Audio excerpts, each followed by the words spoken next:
लगातार ब्रेक के बाद देश दुनिया से जुड़ी तमाम बड़ी खबरों का रुख करेंगे। वित्त मंत्री निर्मला सीतारमण आज शाम 4 बजे प्रेस कॉन्फ्रेंस करेंगे। इस दौरान वो 20 लाख करोड़ के आर्थिक पैकेज से जुड़ी हुई सब डिटेल्स भी साझा करेंगे। आर्थिक पैकेज की पोटली खोलने से पहले पीएम नरेंद्र मोदी और वित्त मंत्री निर्मला सीतारमण की बैठक हुई। इस बैठक में आला अधिकारी भी वीडियो कॉन्फ्रेंसिंग के जरिए जुड़े थे। कोरोना संकट के बीच प्रधानमंत्री नरेंद्र मोदी ने चौथे चरण के लॉकडाउन की घोषणा की। पीएम ने कहा कि 18 मई से चौथे चरण का लॉकडाउन नए नियम के साथ लागू होगा। तीसरे चरण के लॉकडाउन के बीच पीएम मोदी ने 5वीं बार देश को संबोधित किया। पीएम मोदी ने कहा कि कोरोना का मुकाबला करते हुए 4 महीने पूरे हुए। दुनिया भर में 42 लाख से ज्यादा कोरोना से संक्रमित लोग हैं। आज पीएम मोदी ने कहा कि एक वायरस ने पूरी दुनिया को तहस नहस कर दिया है। आज दुनिया भर में करोड़ों जिंदगी संकट का सामना कर रही है। दुनिया जंग में जुटी है। ऐसा संकट ना कभी देखा ना कभी सुना। पीएम मोदी ने कहा कि आज मानव जाति के लिए कोरोना एक ऐसा संकट है जिसकी किसी ने कल्पना भी नहीं की थी। पीएम ने कहा कि इस संकट से हमें बचना भी है और आगे बढ़ना भी है। पीएम मोदी ने कहा कि कोरोना संकट से निकलने के लिए आज संकल्प और मजबूत करना होगा। कहा कि हमारा संकल्प इस संकट से विराट होगा क्योंकि 21वीं सदी हिंदुस्तान की है। पीएम मोदी ने कहा कि दुनिया को विस्तार से दिखाने का मौका मिला है और कहा कि आज भारत अहम मोड़ पर खड़ा है।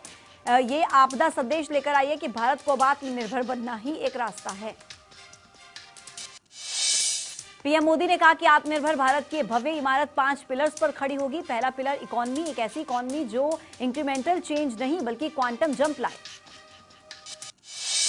पीएम मोदी ने कहा कि दूसरा पिलर इंफ्रास्ट्रक्चर, ऐसा इंफ्रास्ट्रक्चर जो कि आधुनिक भारत की पहचान बने। तीसरा पिलर हमारा सिस्टम, चौथा पिलर हमारी डेमोग्राफी और 5वां पिलर डिमांड का है। पीएम मोदी ने कहा कि कोरोना संकट का सामना करते हुए नए संकल्प के साथ मैं आज एक विशेष आर्थिक पैकेज की घोषणा कर रहा हूं। यह आर्थिक पैकेज आत्मनिर्भर भारत अभियान की अहम कड़ी के तौर पर काम करेगा। प्रधानमंत्री ने कहा कि आर्थिक पैकेज 20 लाख करोड़ रुपए का है। यह पैकेज भारत की जीडीपी का करीब 10% है। पीएम मोदी ने कहा कि इन सबके जरिए देश के विभिन्न वर्गों को, आर्थिक व्यवस्था की कड़ियों को 20 लाख करोड़ रुपए का संबल मिलेगा। ये पैकेज 2020 में देश की विकास यात्रा को, आत्मनिर्भर भारत अभियान को एक नई गति देगा। पीएम मोदी ने कहा कि आत्मनिर्भर भारत के संकल्प को सिद्ध करने के लिए इस पैकेज में लैंड, लेबर, लिक्विडिटी और लॉ सभी पर बल दिया गया। पीएम मोदी ने कहा कि आज भारत में 2 लाख पीपीई किट्स रोज बनती हैं। 2 लाख N95 मास्क हर दिन बन रहे हैं क्योंकि भारत ने आपदा को अवसर में बदल दिया। पीएम नरेंद्र मोदी के ऐलान के बाद राजस्थान के मुख्यमंत्री अशोक गहलोत ने आर्थिक पैकेज की तारीफ करते हुए कहा कि देर आए दुरुस्त आए। छत्तीसगढ़ के मुख्यमंत्री भूपेश बघेल ने कहा कि फंड का आवंटन होने के बाद ही मोदी जी के बूस्टर पैकेज की असलियत का पता लगेगा। कहा कि किट के अलावा केंद्र ने और कुछ भी नहीं दिया। 20 लाख करोड़ के बूस्टर पैकेज की तारीफ करते हुए नितिन गडकरी ने कहा कि कोरोना काल के बाद जिस तरह से दुनिया चीन को संशय की नजर से देख रही है, उससे भारत के विश्व महाशक्ति बनने का रास्ता और ज्यादा पुख्ता होगा। गृह मंत्रालय ने फैसला लिया है कि सभी केंद्रीय सशस्त्र पुलिस बलों की कैंटीनों पर अब सिर्फ स्वदेशी उत्पादों की ही बिक्री होगी। आदेश देश भर की सभी कैंटीन्स पर 1 जून से लागू होगा। केंद्रीय गृह मंत्री अमित शाह ने ट्वीट करके इसकी जानकारी दी। अमित शाह ने ट्वीट में लिखा कि कल माननीय प्रधानमंत्री नरेंद्र मोदी जी ने देश को आत्मनिर्भर बनाने और लोकल प्रोडक्ट्स का उपयोग करने की एक अपील की है। अमित शाह ने देश की जनता से भी देश में बने उत्पादों को ज्यादा से ज्यादा उपयोग करने की अपील की। लिखा कि देश की जनता से भी अपील करता हूं, आप देश में बने उत्पादों को अधिक से अधिक उपयोग में लाएंगे। 20 लाख करोड़ रुपए के विशेष आर्थिक पैकेज की घोषणा को लेकर कांग्रेस ने सरकार को घेरना शुरू कर दिया है। इसकी तुलना 15 लाख रुपए वाले वादे से की है। चिदम्बरम ने ट्वीट करके लिखा कि मंगलवार को प्रधानमंत्री ने हमें एक हेडलाइन दी और एक खाली पन्ना छोड़ गए। स्वाभाविक रूप से मेरी प्रतिक्रिया भी उसी खाली पन्ने की तरह होगी। महाराष्ट्र में कोरोना वायरस नया रिकॉर्ड बना रहा है और अब कोरोना का प्रकोप जेल में भी देखने को मिला। मुंबई का आर्थर रोड जेल कोरोना का नया हॉटस्पॉट बन चुका है। आर्थर रोड जेल में 185 कैदी कोरोना से संक्रमित मिले। जेल प्रशासन में हड़कंप है। मामले की गंभीरता को देखते हुए महाराष्ट्र सरकार कैदियों को पैरोल देने का फैसला किया है। जल्द ही 17,000 कैदियों को सरकार पैरोल देगी। भारत में कोरोना के मामले अब तेजी से बढ़ने लगे हैं। देश भर में अब तक 74,290 से ज्यादा मामलों की पुष्टि हुई है। 47,450 से ज्यादा केस अभी भी एक्टिव हैं। 2,400 से ज्यादा लोगों की अभी तक मौत हो चुकी है। कर्नाटक में 925 से ज्यादा मामलों की पुष्टि हुई, 460 एक्टिव मामले हैं, 31 लोगों की मौत हो चुकी है, 433 अभी तक ठीक हुए हैं। कर्नाटक में दूसरे राज्यों से लौटे प्रवासी कोरोना से संक्रमित मिल रहे हैं। 38 नए मामलों में से 26 केस प्रवासी मजदूरों के हैं जो कि गुजरात से अपने प्रदेश में लौटे हैं। महाराष्ट्र में 1026 नए कोरोना के मामले सामने आए, जिसके बाद अब राज्य में कोरोना के 24,420 से ज्यादा मामलों की पुष्टि हो चुकी है, 921 लोगों की मौत हो चुकी है। गुजरात में कोरोना के 8,900 मामले सामने आए हैं, 5,120 से ज्यादा केस अभी भी एक्टिव है। राज्य में अब तक 537 लोगों की मौत हो चुकी है, 3,340 मरीज अभी तक ठीक हुए हैं। प्रवासी मजदूरों के वापस लौटने से बिहार में कोरोना के मामले लगातार बढ़ने लगे हैं। बिहार में अब कोरोना संक्रमितों की संख्या 880 से ज्यादा हो गई है, 490 से ज्यादा एक्टिव केस हैं, 6 लोगों की मौत हो चुकी है।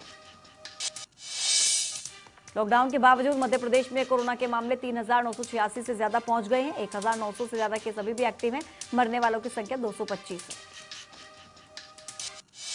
यूपी में मामलों में लगातार बढ़ोतरी जारी है, 3,664 केस सामने आए, जिनमें से 82 लोगों की अभी तक जान जा चुकी है, 1,873 से ज्यादा लोग अभी तक ठीक हुए हैं। राजस्थान में भी मामले लगातार बढ़ रहे हैं, 4,125 तक यह आंकड़ा पहुंचा है, 117 लोगों की अभी तक जान जा चुकी है। हरियाणा में संख्या बढ़कर 780 तक पहुंची है, प्रदेश में 11 लोगों की मौत हो चुकी है, 427 एक्टिव केस हैं, 342 अभी तक ठीक हुए हैं। हिमाचल प्रदेश में कोरोना एक बार फिर से पांव पसार रहा है, राज्य में 66 मामले पॉजिटिव मिले हैं, 25 केस अभी भी एक्टिव हैं, 2 लोगों की मौत हो चुकी है। पंजाब में अभी तक 1,877 से ज्यादा लोगों में वायरस की पुष्टि हुई, 1,678 केस अभी भी एक्टिव हैं। कोरोना वायरस की चपेट में आने से 31 लोगों की जान जा चुकी है, 167 कोरोना संक्रमित मरीज अभी तक ठीक हुए हैं। जम्मू कश्मीर के अवंतीपोरा में स्थानीय पुलिस ने आतंकवादी संगठन जैश ए मोहम्मद के 4 आतंकियों को गिरफ्तार कर लिया। पुलिस की तरफ से जो आतंकी गिरफ्तार किए गए हैं उनके नाम शबीर अहमद पारे, शिराज अहमद डार, शफत अहमद मीर और इशफाक अहमद शाह। गिरफ्तार चारों आतंकी बाथे इलाके के रहने वाले हैं। पुलिस ने इनके पास से भारी मात्रा में गोला बारूद भी बरामद किया। 3 दिन पहले भारत और चीन के बीच सीमा पर तनाव देखा गया। चीन के साथ भारत की विवादित सीमा का लद्दाख क्षेत्र अलर्ट पर है। चीन की पीएलए ने 1962 की जंग के एक पुराने पड़ाव गलवान नदी के पास टेंट लगाया है और देमचोक क्षेत्र में निर्माण भी शुरू कर दिया। स्पेशल श्रमिक ट्रेनें पुरानी दिल्ली रेलवे स्टेशन से चलेंगी। बिहार के भागलपुर, दरभंगा और बरौनी के लिए 3 श्रमिक स्पेशल ट्रेन रवाना होंगी। 15 मई को बद्रीनाथ के कपाट खुलेंगे। यहां पर समारोह में सिर्फ 27 लोग ही शामिल हो सकते हैं। तीर्थयात्री और वीआईपी को समारोह में जाने की कोई अनुमति नहीं है। एयर इंडिया ने 19 मई से आंशिक तौर पर घरेलू उड़ानों को शुरू करने के लिए करने जा रही है। बता दें कि हवाई यात्रा बहाल तो होगी, लेकिन इसके लिए कुछ नियम अलग होंगे। एयर इंडिया की ज्यादातर उड़ानें दिल्ली, मुंबई, हैदराबाद, बेंगलुरु और चेन्नई के लिए होंगी। एयर इंडिया के अधिकारी ने बताया कि शेड्यूल तैयार है, हमें नागरिक उड्डयन मंत्रालय के आदेश का इंतजार है। कोची से चेन्नई के लिए 19 मई को एक उड़ान, दिल्ली के लिए 173 उड़ानें, मुंबई के लिए 40, हैदराबाद के लिए 25, कोची के लिए 12 उड़ानें संचालित होंगी। मंडी जिला के सुंदरनगर उपमंडल की राम हनुमान सेवा समिति महादेव चौक की ओर से धनोटू बग्गी के किनारे जेसीबी लगाकर भांग के सैकड़ों पौधों को नष्ट किया गया। समिति के संयोजक ठाकुर तारा ने बताया कि हिमाचल प्रदेश में नशे की वजह से कई लोगों के घर उजड़ चुके हैं, कई लोग मौत के मुंह में समा चुके हैं। सिरमौर जिले के पांवटा साहिब के तहत पुरवाला थाना के हरिपुर टोहाना गांव में पुलिस ने 15 लीटर अवैध शराब के साथ एक व्यक्ति को गिरफ्तार किया। नाहन से विधायक और हिमाचल बीजेपी के अध्यक्ष डॉक्टर राजीव बिंदल ने नाहन में निर्माणाधीन doctor YS Parmar medical college भवन के निर्माण कार्य का जायजा लिया।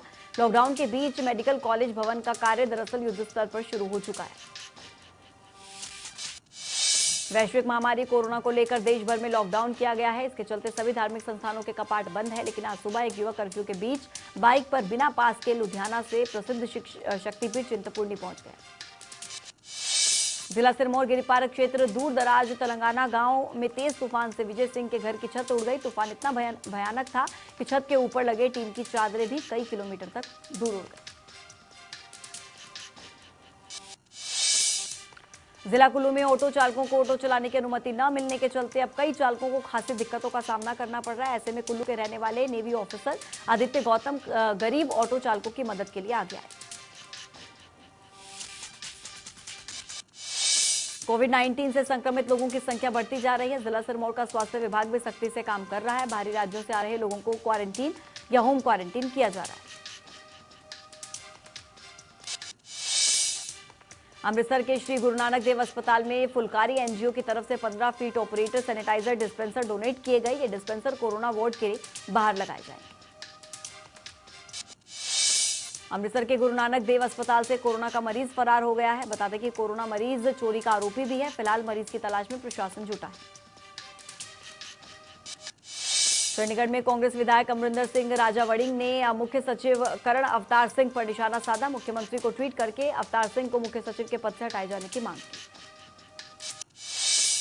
दुनिया भर में कोरोना का कहर जारी है। 42,87,000 से ज्यादा लोग कोरोना से संक्रमित अभी तक हो चुके हैं। 2,88,000 से ज्यादा लोग अपनी जान गंवा चुके हैं। 15,44,000 से ज्यादा हालांकि ठीक भी हुए हैं। पूरी दुनिया में अमेरिका कोरोना से सबसे ज्यादा प्रभावित है। 13,87,000 से ज्यादा लोगों में वायरस की पुष्टि हुई। करीब 81,000 से ज्यादा लोग अपनी जान गंवा चुके हैं। 2,62,000 से ज्यादा संक्रमित मरीज अभी तक ठीक हुए हैं। अमेरिका और स्पेन के बाद कोरोना का सबसे ज्यादा प्रकोप इटली में है। इटली में अभी तक करीब 2,19,000 से ज्यादा लोगों में वायरस की पुष्टि हुई है। 30,000 से ज्यादा लोगों की मौत हो चुकी है। 1,06,000 से ज्यादा लोग अभी तक ठीक हुए हैं।